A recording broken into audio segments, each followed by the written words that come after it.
I have to be honest, when I first opened the files for this deep dive, I thought I was looking at a map of the Tokyo subway system. Ah, I can see that. It's just this, dense web Yeah. of colored lines and codes and layers. But then you zoom in and you realize this isn't a subway map. It's the logic board of the iPhone 14 Pro Max. It can be overwhelming at first glance. There is a lot of information packed into a very, very small square footage. And what caught my eye immediately wasn't even the chips, it was the colors. I'm looking at the board view diagram here, and right at the battery connector, there are these specific strips. One is green, which seems standard, but then there's this other one labeled Old Rose. Gold rose, yeah. Or sometimes it's described as dark rose. It sounds like a lipstick shade, not a piece of engineering. But that specific strip, that Old Rose line, is actually the thread that sort of unravels the whole mystery we're looking at today. It really is, because that line represents, a massive shift in philosophy. We're comparing the standard iPhone 14 to the 14 Pro Max. Right. And usually you'd expect the Pro version to just be bigger. Bigger screen, bigger battery. But the schematics, they tell a different story. The architecture for how the phone actually handles that power is fundamentally different. And that's what we're digging into. We're unpacking a specific power line with a terrifying name. PPP, TTP, TCC, EPIC. It rolls right off the tongue, doesn't it? It sounds like a secret government project. But my understanding is that this line and all the components attached to it are basically the reason the Pro Max doesn't, melt in your pocket when you're charging it. That is not an exaggeration. This is about safety, it's about precision and communication. So let's start with that name. PPBITTVCCCB. As I can guess, BATT is battery. VCC is usually voltage at the common collector, right? Standard power stuff, yeah. But BPIC, what's that? That is the new variable. BPIC stands for Battery Protection Integrated Circuit.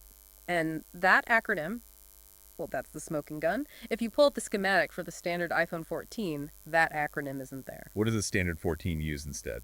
It uses a line called PPVTC BBAG. And instead of a BPIC, it relies on a component labeled GOR-SN. RSN. I'm seeing that here on the comparison chart. Is that short for something? It stands for sense resistor. It's a passive component. Think of it like a turnstile at a subway station. Okay. It just sits there. As people, or in this case, electrons pass through, it allows the system to kind of count them. It's simple, it's reliable, but it's dumb. It doesn't make any decisions. It just measures. Okay, so the standard iPhone 14 has a turnstile. But the 14 Pro Max, it replaced that turnstile with this BPIC thing, specifically a chip called U4200. Correct, the U4200. And this isn't a turnstile. This is a security team with metal detectors and a direct line to the police. It's an active, intelligent chip dedicated entirely to managing the battery's relationship with the rest of the phone. So why the upgrade? Is the Pro Max just that much more dangerous? It's more demanding. You have to consider the context. The Pro Max has the 120 Hz ProMotion display, a much larger camera array with sensor shift stabilization. A brighter screen, too. Exactly, a brighter peak nit output. The current draw, the amount of juice it pulls from the battery at peak performance, is significantly higher and more erratic than the base model. A simple resistor just might not react fast enough or provide the granular data needed to manage that safely. So they needed a brain, not just a counter. Exactly, they needed a localized brain. Let's talk about how this connects physically, going back to those old rose strips on the connector. Right, so on the physical board you have the battery connector. In the diagrams, those old rose and green pins, specifically pin 3 and pin 4, are the bridges. They connect the raw battery cell directly to this U4200 chip. And then there's a red line. The schematic shows the main power, VBAT, flowing out of the battery. It hits the U4200 at pin 5, but then I see it splits off to something else. There's a component here labeled Rubicon. Please tell me that's a cool code name. It sounds like a spaceship. We've crossed the Rubicon. I wish. In the context of board repair in these schematics, Rubicon typically refers to a specific high-capacity capacitor bank or maybe a filtering stage. It's not a spaceship, unfortunately. It's a reservoir. A reservoir. Think of the battery as the main water main. The U4200 is the control valve. Rubicon is like a holding tank right next to it. It smooths out the flow. Oh, I see. So when the processor suddenly demands a huge spike of power to take a 48 megapixel photo, you don't want the voltage to sag. The Rubicon capacitors provide that instant stability while the battery catches up. Okay, so we have the bodyguard, which is U4200, and the reservoir, Rubicon. But then the source material gets into something that always confuses me about electronics, the layers. Yeah, The diagram shows the red line disappearing and then reappearing somewhere else. This is one of the hardest concepts to visualize if you're not in the industry. We tend to think of circuit boards as 2D maps, like a city street. Right. But modern logic boards, especially in iPhones, are like a skyscraper. They are 3D structures. The iPhone 14 Pro Max board is a sandwich of multiple fiberglass and copper layers. So when the line disappears, it's actually diving down into the basement. Precisely. It uses what we call a vertical interconnect access. It's a tiny elevator shaft drilled through the board. The BATT CBC BPIC line dives into the inner layers, maybe layer 4 or 5 runs across the board underneath other chips, and then pops back up at pin C4. Why did they do that? I mean, why not just run it on top? Space is one reason, but interference is the big one. This is a high current power line. It generates a magnetic field. If you ran it right next to the delicate antenna lines for your 5G or Wi-Fi, I'd get noise. A ton of noise. Yeah. By burying it deep in the board, the ground planes above and below act as a shield. It keeps the power clean and the signal clear. That makes perfect sense for engineering, but it sounds like a nightmare for repair. It is absolutely a nightmare for repair. If you drop your phone and the board flexes, you might not break the U4200 chip on top. You might crack the copper trace inside layer 4. And you can't see that. You can't see it, and you can't reach it. You can't solder the inside of a sandwich without taking the bread off. And that's why technicians rely so heavily on software tools like that one-click feature mentioned in the transcript. I saw that. It looks kind of like an X-ray overlay. It's essentially a CAD viewer. You click on a pin, and the software draws a red line showing you where that electricity should be going, even if it goes underground. It allows the technician to poke the board with a multimeter at the start and end points to see if the tunnel has collapsed. So let's say the tunnel is intact. The power comes up from the underground layer, and it hits a very specific component. R3702, the source makes a huge deal about this resistor. This is a critical checkpoint, Yeah. R3702. And it has a very specific value, 9.53 coulombs. Yes, not 10K, not 9K, 9.53K. Why that level of precision, it seems? Yeah, Pedantic. it's all about calibration. This resistor is a gateway. When the raw battery power flows through R3702, the line actually changes names in the schematic. It goes from being PPBT TV CCPEC to, well, Analogs PMU bit TVCC since Senseville. That is a mouthful. It is, but break it down. Analog means it's an analog signal. PMU is the destination, the power management unit. Sense means it's for measurement, and FILT means filtered. So R3702 is taking the raw power, cleaning it up, and handing it to the main power chip to say, hey, here is exactly how much voltage we have right now. Correct. And the reason it needs to be 9.53 coulombs is that the power management unit is programmed to expect exactly that resistance. It uses that number to do the math. If that resistor is damaged, or if a technician replaces it with a generic 10K resistor, the math is wrong. If the math is wrong. The phone might think a 50% charged battery is actually empty and shut down. Or worse, it might think a full battery is empty and keep trying to charge it, pushing it into overvoltage. That brings us to the gas gauge. The source uses this term GG a lot. Yes, the gas gauge. I would just assume the phone looks at the voltage and guesses the percentage. Like 4 volts is full, 3 volts is empty. That's how we did it 20 years ago with AA batteries. But lithium-ion batteries have a very flat voltage curve. They stay at roughly the same voltage for a long time and then, bam, drop off a cliff. You can't just look at the voltage to know if you have 60% or 40% left. You need to count the energy going in and out.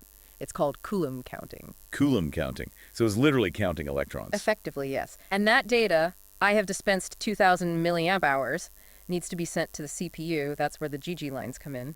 The schematic lists I2C2 SMC charger Biggs DA. I recognize SDA and SCL from some Arduino tinkering I've done. That's data and clock, right? Exactly. It's an I2C communication bus. It's a digital conversation. The battery is constantly texting the CPU. Current level, 42%. Health, 94%. Temperature, 32 degrees. So what happens if that conversation gets cut off? Say I drop my phone and that specific tiny trace breaks. If the I2C lines are severed, you enter a state of panic. Literally. The phone's operating system logs a panic full error. Panic full. That sounds relatable. It's a specific kernel panic. The CPU asks, battery, are you there? Silence. Battery. Silence. The CPU assumes the worst, that the thermal sensor is gone or the voltage is unregulated, and it forces a reboot to prevent damage. Is that why some broken phones do that thing where they just restart every 3 minutes? That is the classic symptom, 180 seconds exactly. If the CPU doesn't get a heartbeat signal from the gas gauge within 3 minutes, it pulls the plug. It's a failsafe. It's annoying for you, the user, but it prevents the phone from running blind and potentially overheating. It's interesting that you mentioned overheating because that brings us back to the U3200, the bodyguard. We listed the 4 overs in the prep notes: over voltage, over discharge, over current, and over temperature. The holy quadrinity of battery safety. Let's break those down. Over voltage seems obvious. Too much pressure. Right. If you plug in a cheap gas station charger that's pumping out 9 volts when the phone wants 5, the U4200 is the gatekeeper. It sees that spike on the input and physically opens the circuit. It sacrifices the charging process to save the battery cell. And over discharge, that sounds like just running out of battery. Why is that a safety issue? It's a chemistry issue. If you drain a lithium-ion cell to true zero, literally 0 volts, the internal copper structures can dissolve and cause shunts. The battery becomes unstable if you ever try to charge it again. Oh, wow. So 0% on your screen isn't actually empty. It's the U4200 saying, that's enough. We're cutting you off before you hurt yourself. So there's a reserve tank that we're not allowed to touch. Exactly. And the U4200 guards that reserve with its life. Then we have overcurrent. That's the fire hose. If a component on the motherboard shorts out and tries to pull 10 amps instantly, that kind of heat would melt the battery connector. The U4200 detects the current flow via the ISNS, the current sense lines, and just slams the door shut. It's pretty incredible that all of this is happening on a chip the size of a grain of rice. Yeah. But this source mentioned one more thing the U4200 does. It checks the cell. Yes. This is where it gets a bit controversial in the repair community. The U4200 verifies that the chemical cell attached to it is a genuine Apple component. How does a chip talk to a bag of chemicals? The cell has a small controller board attached to it, the BMS board. Right. The U4200 performs a handshake with that board. It compares the serial numbers and the encryption keys. So if I buy a third-party battery from a repair shop, and it's a perfectly good battery, but it doesn't have the Apple key, The U4200 might refuse to read the health data. You'll get that unknown part message in your settings, and you won't be able to see your battery health percentage. The bodyguard works, but it's a snob. It only wants to work with verified VIPs. I want to spend a few minutes on the repair aspect because our source, Wintesla, is teaching technicians. We talked about how hard it is to spot the damage, but how hard is it to actually fix it? It requires a level of dexterity that is borderline surgical. We mentioned R3702, the 9.53K resistor. The crucial one. Physically, on the board, it is an 80201 package size. That is 0.6 millimeters by 0.3 millimeters. It is essentially dust. Right. And right next to it, almost touching it, is R3701, a 1 kilo-ohm resistor. They look identical. They are both tiny black specks. If you are working under a microscope with a soldering iron and your hand shakes by a fraction of a millimeter, you could accidentally bridge them or knock R3701 off while trying to replace R3702. And if you mix them up? Chaos. If you put the 1K resistor in the 9.53K spot, the PMU gets a reading that is off by a factor of 10. The phone will likely refuse to boot, or it will think the battery voltage is impossibly high and trigger an emergency shutdown immediately. So you need steady hands, expensive microscopes, and these detailed schematics just to figure out which speck of dust goes where. And you need to understand the circuit logic. You can't just paint by numbers. You have to understand that this resistor is part of the sensing network, so its value is non-negotiable, whereas that capacitor over there is just for filtering, so you have a bit more wiggle room. It changes the way I look at the right to repair conversation. It's not just about having the parts, it's about having the access to this knowledge. Without the schematic telling you that R3702 is 9.53K, you'd never guess that. You can't measure a broken resistor to see what it used to be. Exactly. If the component is burnt or missing, the information is gone. The schematic is the only record that it ever existed. That's why these leaks and these educational resources from people like Wintesla are so valuable to the independent repair community. They are preserving the map. It really is a map. We started this deep dive thinking about a simple name change from RSN to BPI. But it turns out that name change is really a story about how much complexity we carry around in our pockets. It is.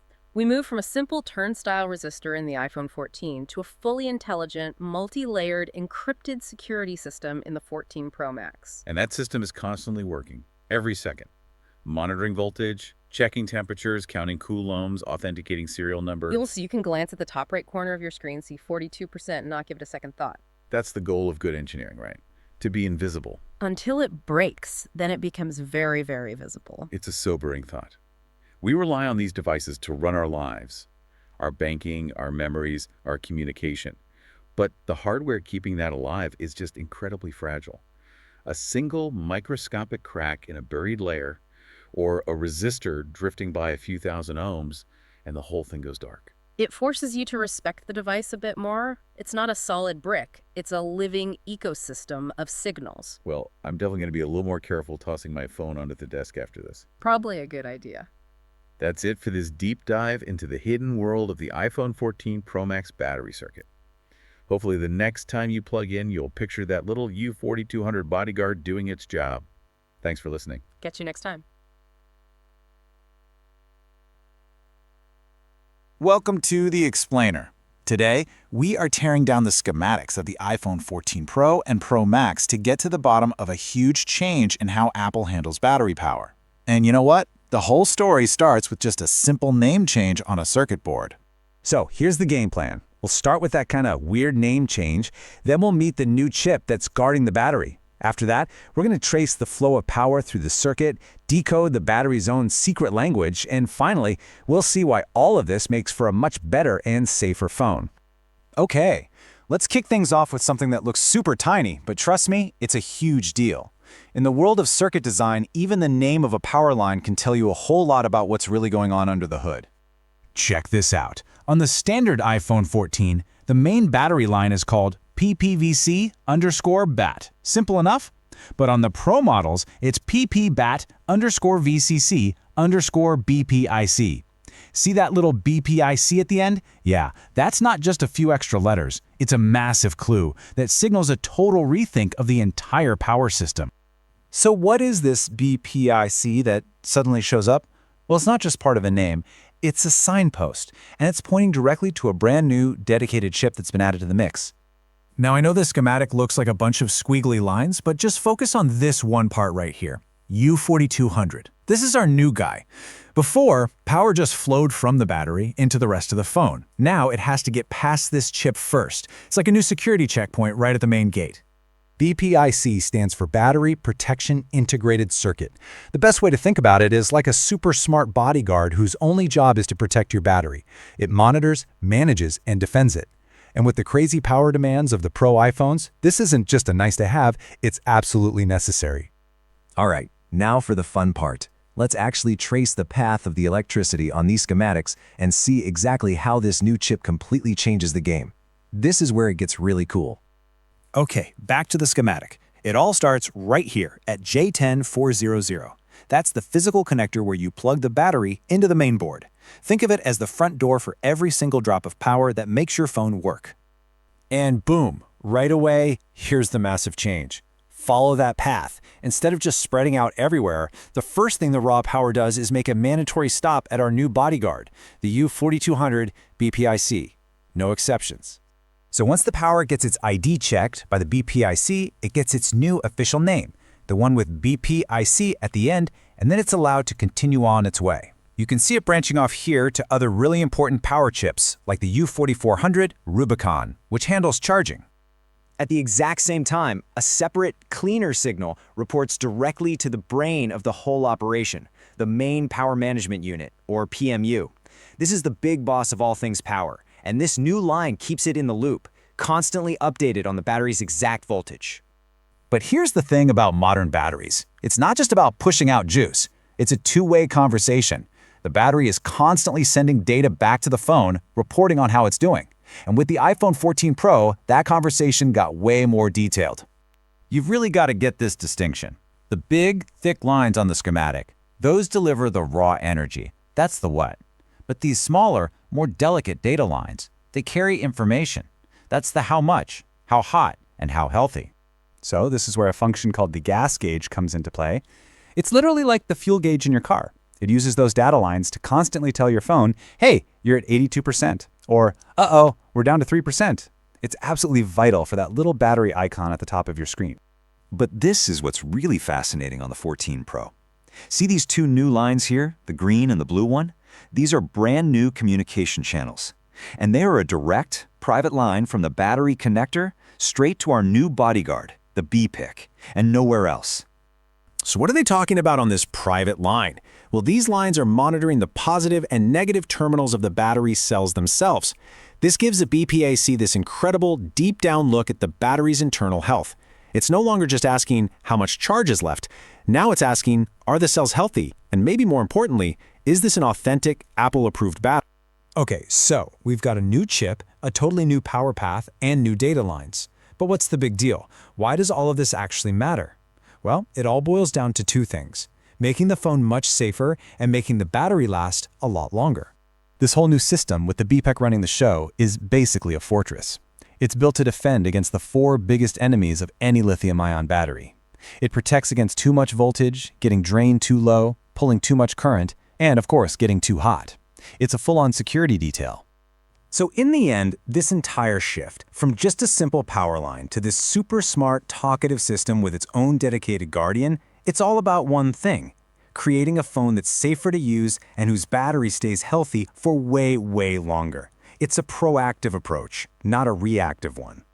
And this leaves us with one final thought. The move to a dedicated BPIC in the iPhone 14 Pro shows just how incredibly complex and critical battery safety has become. As our gadgets demand more and more power, the engineering challenge of keeping them safe and reliable is just going to get bigger. What do you think the next breakthrough is going to look like?